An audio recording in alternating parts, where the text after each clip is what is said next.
안녕하세요. 치영TV의 김치영입니다. 오늘은 요요 현상에 대해서 조금 얘기를 나눠볼 건데요. 우리가 다이어트나 운동을 하면서 요요 현상을 빼놓을 수가 없죠. 보통 다이어트에 성공했을 때 그 기쁨도 우리가 누리기 전에 요요 현상이 올 때도 있는데요.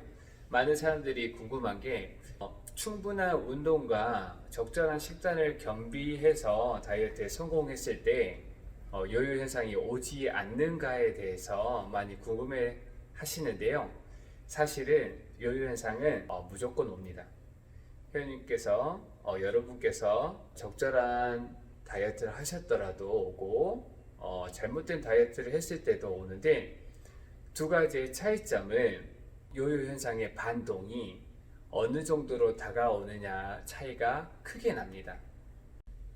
예를 들어서 체중을 똑같이 뺀 사람이 있는데, 한 사람은 운동과 식이요법을 같이 했고 한 분은 식이요법을 했거나 아니면 유산소만 해서 체중을 뺐을 때 차이점이 나게 되는데, 식이요법만 하시거나 유산소만 해서 빼신 분 같은 경우는 체중이 빠지면서 체지방도 빠지지만 근육량도 같이 빠지게 됩니다.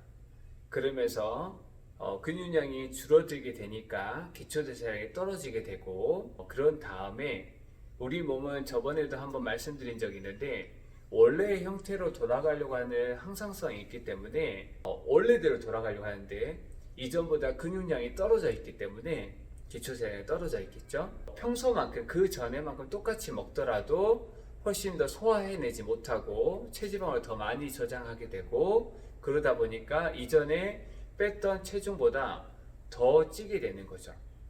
반대로 적절한 운동, 웨이트를 포함해서 적절한 운동을 가져갔고 깨끗한 식단을 한 분 같은 경우에는 우리 근육은 쓰면 쓸수록 이렇게 빠지지 않고 유지를 하려고 하는 성향이 있는데, 웨이트를 통해서 근육을 양을 늘리는 건 어렵더라도 유지를 해주고 유산소나 식이요법을 통해서 체지방을 줄여 나갔을 때 기초대사량이 유지되고 다이어트를 성공적으로 끝냈을 때도 내가 이전처럼 먹더라도 조금은 이렇게 근육량이 살아있기 때문에 소화해낼 수 있는 거죠. 그래서 두 사람 간의 차이는 생각보다 많이 나게 됩니다. 그런데 여기서 더 중요한 점은 뭐냐면, 이렇게 한 차례 다이어트의 차이는 미비할 수 있는데, 다시 요요 현상이 와서 두 사람 다 모두 살이 쪘을 때 다시 다이어트를 재차 들어가게 될 때, 한 사람은 근육량이 그대로여서 다시 다이어트를 해도 똑같은 이전과 똑같은 방법을 하겠죠. 웨이트를 통해서 근육량을 지켜나갈 거고, 그런 분들은 다시 다이어트를 해도 큰 무리가 없는데, 원푸드 다이어트나 유산소만 주원하신 분 같은 경우에는 근육량이 떨어져 있는데 똑같은 방법으로 또 다이어트를 하시게 되면 떨어진 근육량이 더 떨어지게 되는 거예요. 그러다 보니까 특히 여성분 같은 경우에는 근육량이 너무너무 중요합니다. 근데 잘못된 다이어트, 원푸드 다이어트, 나 오늘 이 한 가지 음식만 먹고 버텼어, 이렇게 말씀하시는 분들 많이 봤는데, 사실 그건 좋은 게 아니에요. 제대로 된 다이어트를 해주셔야 되는데, 근육량이 다이어트를 거듭할수록 점점 떨어지게 되는 거예요. 결론적으로 웨이트를 포함해서 근육량을 지킨 다이어트를 하신 분들은 사실상 다이어트를 끝난 다음에도 웨이트라든지 이런 거를 잘 유지하는 성향이 있어요. 경향이 있어요. 그러다 보니까 다이어트를 반복할수록 조금씩 몸이 좋아지는 반면에, 지금 다시 말씀드리지만 원푸드 다이어트라든지 극단적인 식사 조절 하시는 분들, 그리고 유산소만 이렇게 열심히 하셔서 다이어트에 성공하신 분들은 다이어트를 반복하게 될수록 근육량이 점점 떨어지고 다이어트는 점점 더 힘들어지고 오히려 다이어트에 그 다음부터는 실패하게 되는 경우들이 많습니다. 꼭 건강한 다이어트를 하셔야 되고요. 다음 편에는 제가 저희 실제로 다이어트를 하시는 회원님들의 표를, 체중을 보면서 조금 다이어트 하는 거에서 세부적으로 우리가 나눠보도록 하겠습니다.